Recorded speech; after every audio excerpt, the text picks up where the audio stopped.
dipersembahkan oleh Ya, pemirsa, kembali saya Kevin Egan hadir menyapa Anda dalam dialog 4 pilar MPR RI, dan pada episode kali ini kami akan membahas mengenai pemerintahan desa. Dan pemirsa, inilah dialog 4 pilar MPR RI selengkapnya.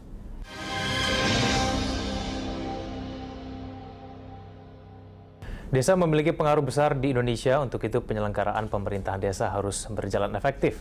Salah satu upaya yang dapat ditempuh demi efektivitas penyelenggaraan pemerintah desa adalah melalui penataan desa. Di DPR sendiri sudah dibahas RUU mengenai hal ini, lantas bagaimana dengan implementasinya? Untuk membahasnya lebih lanjut, di studio telah hadir pimpinan fraksi Partai Gerindra MPR RI, Bapak Fahri Jemi Francis. Apa kabar Pak Fahri? Baik. Pak Fahri, kita akan kemudian membahas mengenai undang-undang desa yang sudah dibahas di DPR. Pertanyaan saya kemudian, ketika sudah dibahas ini implementasinya seperti apa? Apa yang bisa masyarakat desa harapkan dengan adanya undang-undang yang sudah dibahas ini, Pak Fahri? Ya, yang pertama saya kira ada beberapa poin penting ya dalam implementasi undang-undang desa. Yang pertama saya kira tidak hanya kita bicara tentang bagaimana anggaran sekarang dikucurkan ke desa yang kurang lebih sekitar 20,1 triliun untuk tahun anggaran 2015. Dan anggaran tersebut itu sudah didistribusikan ya tahap pertama, dan ada yang sudah masuk di tahap kedua. Bahkan kita berharap dalam 1-2 bulan ke depan sudah bisa dicairkan tahap terakhir yang tahap ketiga. Itu kurang lebih sekitar 20,1 triliun, dan rata-rata desa itu mendapatkan dana kurang lebih sekitar 270 sampai sekitar 300 itu full cash tuh Pak ya, langsung transfer tuh ya. Tetapi kan tahapan-tahapannya ada beberapa tahapannya. Nah, kendalanya sampai sekarang ini adalah bagaimana anggaran tersebut itu belum sepenuhnya itu dapat didistribusikan, dan juga kalaupun didistribusikan itu belum banyak sampai ke tangan di desa, masih di tingkat. Kenapa tuh Pak Fahri? Saya kira ada beberapa ya persyaratan yang harus disiapkan oleh baik itu pemerintah kabupaten maupun pemerintah desa. Yang pertama, saya kira harus bisa menyiapkan apa yang disebut dengan RPJMDes-nya, APBDes, dan juga RKPDes.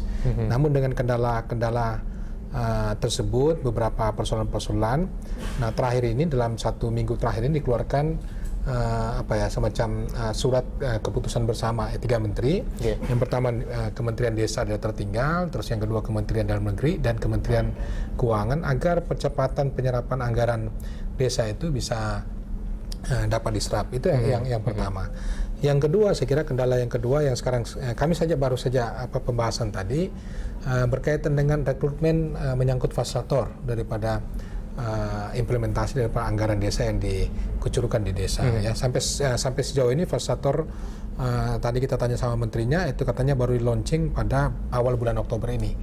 Dan saya kira itu juga menjadi satu kendala. Ada ruang di mana aparat desa atau pemerintah kabupaten itu takut untuk bisa memfasilitasi karena belum ada fasilitatornya, belum ada pedoman, petunjuk dan sebagainya. Walaupun kami dengar juga di lapangan pada saat kunjungan kerja kami itu ada yang sudah melaksanakan berdasarkan panduan-panduan dengan fasilitasi dari tingkat kecamatan dan tingkat kabupaten. Tapi sampai sejauh ini saya kira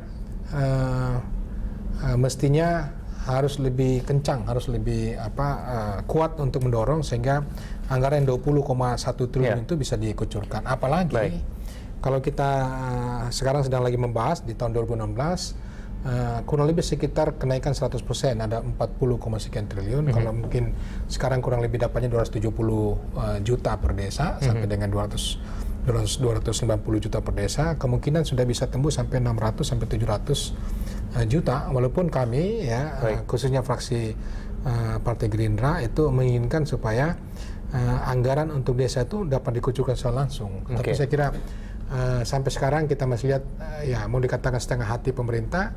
Nah, tidak juga, tetapi banyak sekali aturan-aturan yang selalu dikeluarkan dan kemudian diganti, dirubah, dan membuat kita punya masyarakat di desa, dan terutama pemerintah-pemerintah baik di kabupaten provinsi yang bingung mereka untuk investasi itu. Baik Pak Fahri, kalau kita cermati kan ini memang desa ini menjadi salah satu seharusnya berkaitan dengan ketahanan pangan nih Pak ya. Harusnya kita bisa mendapatkan manfaat sebesar-besarnya. Apakah kemudian 20,1 triliun itu menjadi kendala ketika di desa ini tidak bisa menyerapnya secara maksimal maksimal. Dan kemudian itu akhirnya membuat ya tidak maksimal gitu, optimal gitu penyelenggaraan dari 20T ini, Pak. Ya, ini sekarang mau dikatakan hanya tinggal 3 bulan. Itu waktu untuk penyerapannya. Sementara yang kita sepakati bahwa pendekatan atau metode dalam rangka untuk implementasinya harus pendekatannya adalah pendekatan partisipatif.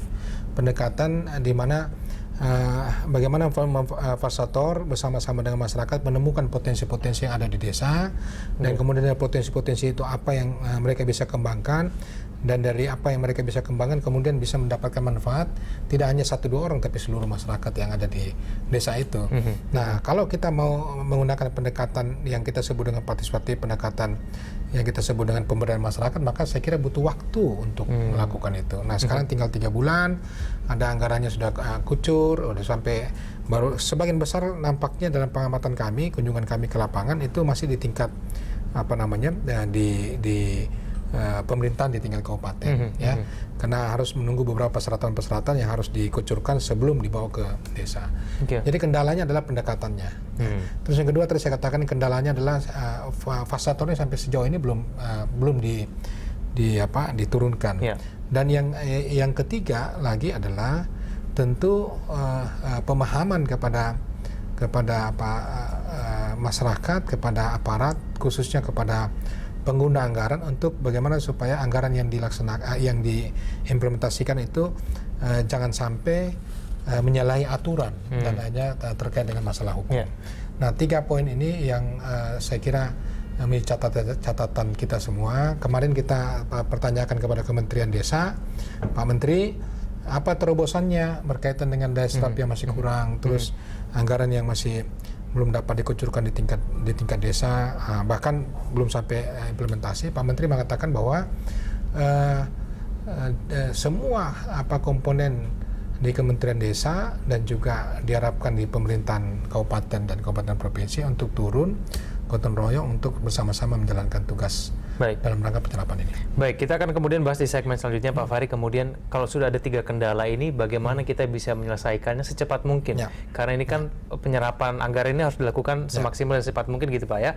Di segmen selanjutnya, pemirsa, Dialog 4 Pilar MPR RI akan kembali sesaat lagi.